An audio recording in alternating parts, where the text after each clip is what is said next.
Matiang'i has called on the public to be extra vigilant and promptly report any suspicious activities to help prevent insecurity, which has recently been on the rise across the country.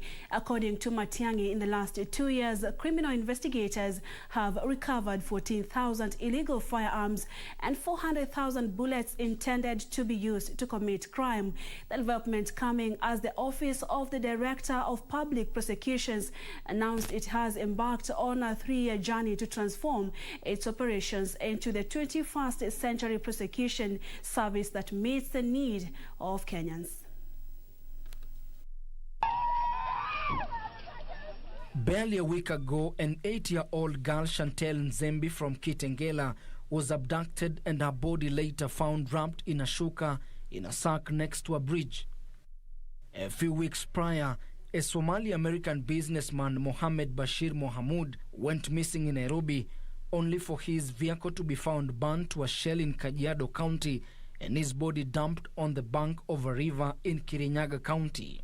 If we have surveillance cameras, if we have the capacity to detect crime, how is it possible that somebody can be picked from Lavington, his car is found burned in Gong Forest, and his body is found disposed of almost 2 kilometers away? I think we owe Kenyans an explanation of matters of this kind.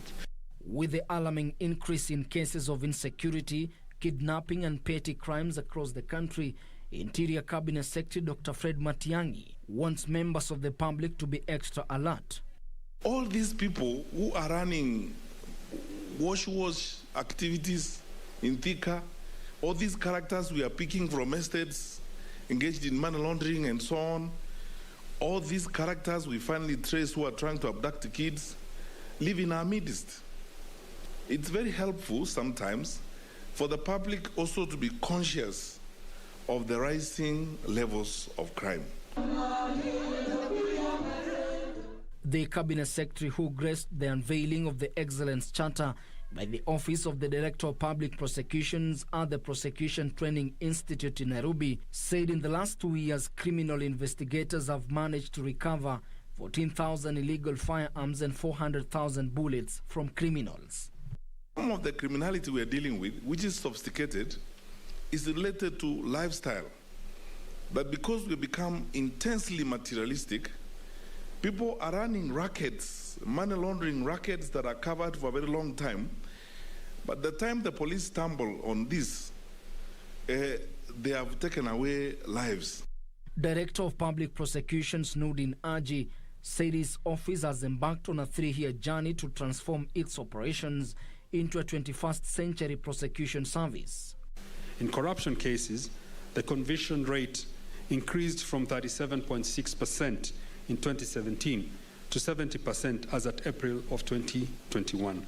The days of shifting blame and finger-pointing amongst the justice sector actors as to who the weak link is should be a thing of the past.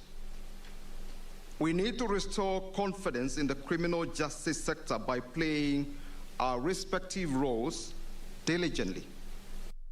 The unveiled Excellence Charter outlines the ODPP's strategic commitments, priorities and milestones for the period 2020 to 2023.